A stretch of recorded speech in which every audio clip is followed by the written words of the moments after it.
Hey folks, it's Maxie here and welcome to another TEW2020 video. You join us for the final show before we get to Double or Nothing. This is a Lightning's Go Home show. I cannot wait for this one. I can't wait for the pay-per-view. I've been booking it in my head for so long. I'm just hoping that all these ideas I have in my head come to fruition successfully. I think we've got 13 segments tonight. We've got 5 pre-show matches, I believe. Without further ado, this is this week's AEW Lightning.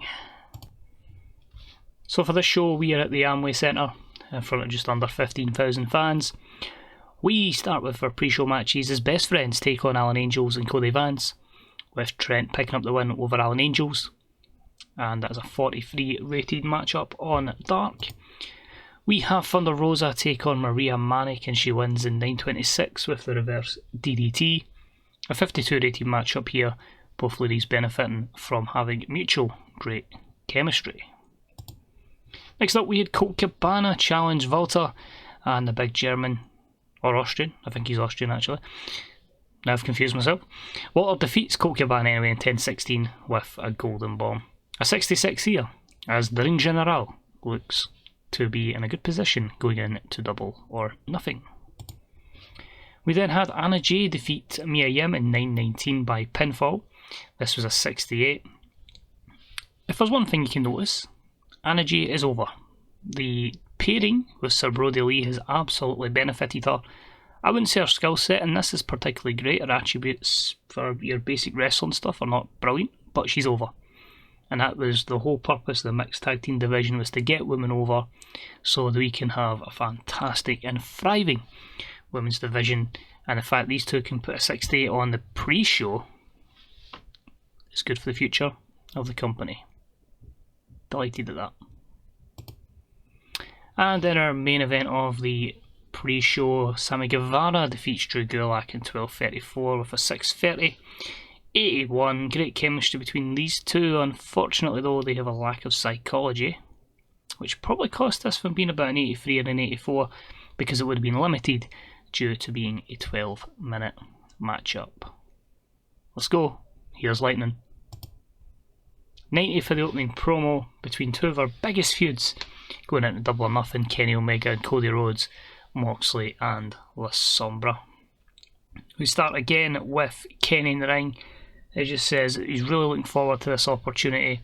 He knows tonight Cody's guys aren't going to be here. He got the revenge in Ace Austin, and he knows when he gets to Double or Nothing, Cody's guys, whilst they will be there, will not be in a position to attack him within that cage. So he's looking forward to him v Cody. Cody just says he's got an opportunity tonight to take him out in the main event. It's a big 8-man tag. I can't remember everyone that's in it.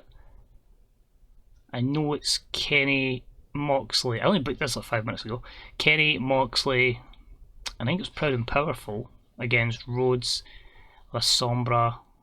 It might be the Lucha Bros. I might need to double check. I might have took a bit more of a risk in the main event, but I think that is it. But anyway, they do that.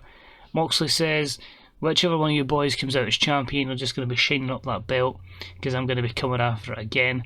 Once I go about the streets of Los Angeles and completely destroy La Sombra, get him back out of this company, I'll be hunting you down to take that AEW World Championship. So fight and talk. La Sombra just laughs and says he's got a massive surprise for Moxley coming up, so he's hoping he's ready for him in the Las Vegas street fight. So 90 rated matchup, 90 rated segment, good start to the show. Opening contest of the evening was some 6-man tag, and it was a poor matchup that saw the team of El Generico and the Young Bucks defeat Walter's friends, Dieter Jr., Finlay Jr. and Dragunov, in 8:41 when Generico pinned Axel Dieter Jr. with the Brainbuster. A 72 here. Obviously the Bucks and Generico go way back, so I felt like a good opportunity to give Generico more momentum going into his matchup with Walter this Saturday, and he gets the win over the 3 men within Walter's stable. Then I have the matchup between Scorpio Sky and Anthony Bowens, who's back from injury. Scorpio Sky picks up the win in 10:26 with a blackout, and this gives a 67. Will Scorpio Sky get his opponent for Saturday for the AEW Live Championship? He does, and it's a very arrogant man. It is Ua Nation, who is debuting here in AEW. The 59 for the accepting the matchup. He basically says he's been in another company for a number of years where he's never been pushed, he's never been utilised to his full potential.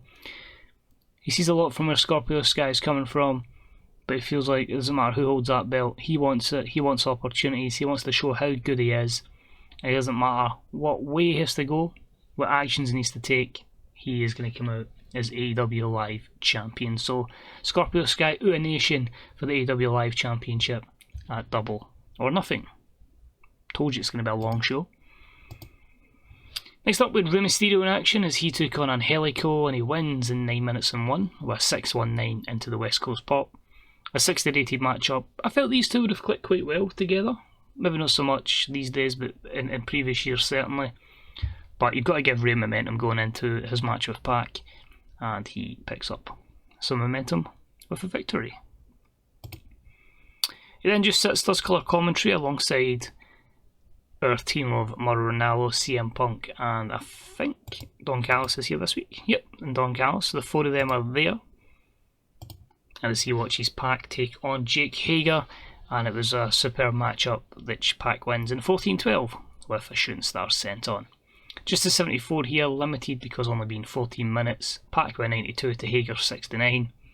Hager obviously has big things ahead with that matchup on Saturday. Him and Guevara taking on Proud and Powerful for the last time. Obviously with his future looking bleak in AEW, could we be getting him in that L column? After the matchup, simple mutual shake of the hands of respect of Mysterio and Pac, just wishing each other well for what is going to be a blockbuster match this coming Saturday, a 72. And we then have a promo from Santana and Ortiz on Hager and Sammy Guevara. And just basically say, looks like Big Jake ain't having so much joy since the split of the Inner Circle. He's becoming a bit of a liability. And once we take care of him, Sammy, you're going to wish you never messed with Pride and Powerful. So 76, that one could be quite underrated. I think a lot of matches I'm probably going to give 20 minutes, just give them the full opportunity to try and get an 80-90 rated matchup. Good job I don't use building a crowd up or anything, but I just feel like let's give a full opportunity to every wrestler to have a long match and see what they can do. We then had some 6-women action. It was the Abysmal match despite a 59, which I still think is fairly respectable. I'd say Abysmal would be 30 and below. But it was trios action here. Saraya teamed up with Lana Austin and Chris Statlander to defeat the Fashion Empires, Britt Baker, Deonna Purrazzo and Chelsea Green. In 10:38 when Saraya pinned Chelsea with a rib cracker.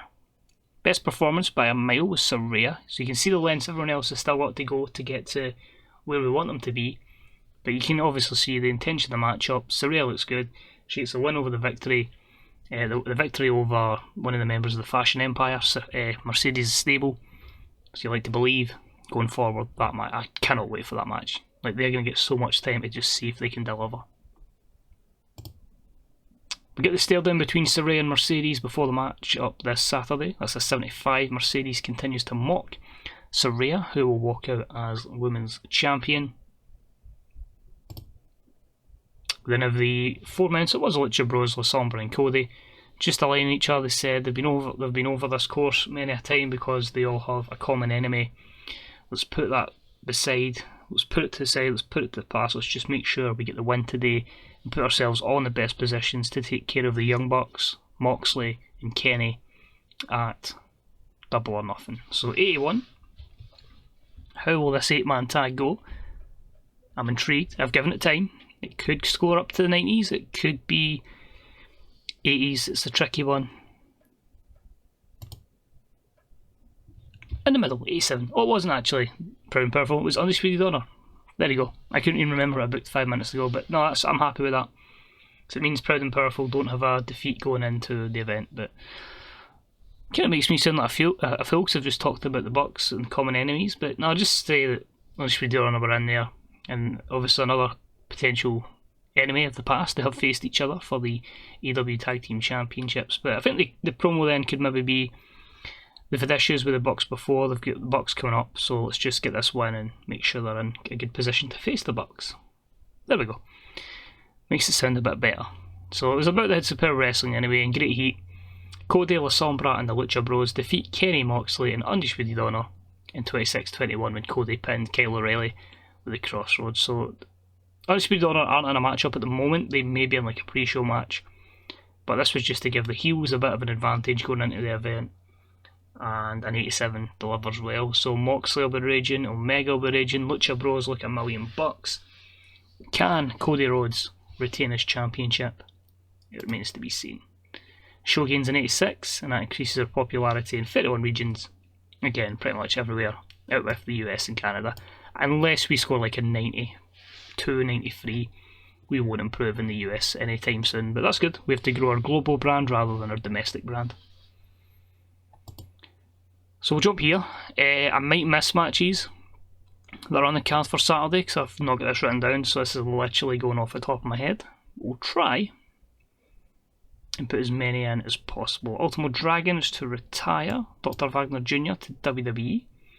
Ryback's had successful surgery for a herniated spinal disc.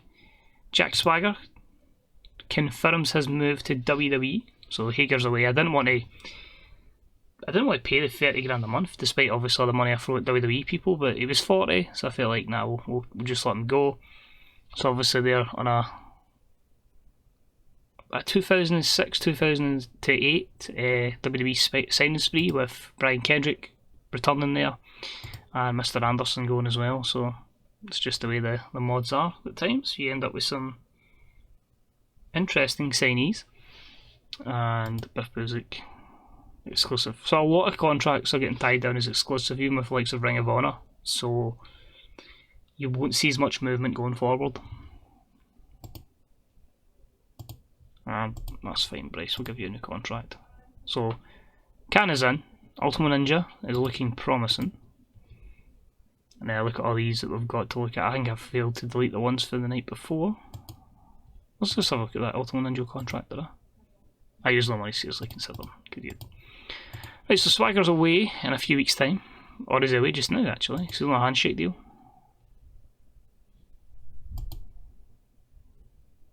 Well, expires in 28 days. Now, I've still got him. That's fine. That would have really threatened my matchup at Double or Nothing. Miro returns. Sammy Guevara likes Thunder Rosa. Jon Moxley doesn't like Alan Angels. Says he's poor psychology. And we'll finish off with your AEW viewing figures. 6.73. I'm not going to name every match on the card, purely because I'll forget. But we have AEW World Championship on the line, as we have Cody Rhodes defending it against Kenny Omega within a steel cage. We have a Los Angeles street fight between Jon Moxley and La Sombra Almas. That'll be a cinematic matchup. We have the 6-man TNT Championship match, Prince Devitt, Darby Allin, Shinsuke Nakamura, Samoa Joe, Brian Cage and Hangman Page. Chris Jericho versus Jungle Boy versus MJF versus Wardlow. AEW Live Championship, Our Nation challenges Scorpio Sky. Sammy Guevara and Jake Hager take on Proud and Powerful. AEW Tag Team Championships on the line as the Lucha Bros take on the Young Bucks. AEW Women's Tag Team Championships on the line. Hikaru Shida and Riho defend against Shayna Baszler and Layla Hirsch. We'll have Saraya challenging Mercedes Varnado for the Women's Championship. Rey Mysterio versus Pac. I've actually done quite well to remember most of them. El Generico versus Volta is another one. We'll have Brody Lee and Anna Jay in action as well. And Killer Cross versus Johnny Gargano is another one. And I think that's everything.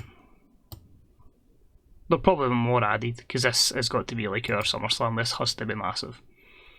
So, let me know your predictions to those matches in the comments below if you're looking forward to Double or Nothing. And as always, thank you very much for watching. Good day, good night, and I'll see you in a few days' time for Double or Nothing. Let's chase a 100 rating. Let's do it!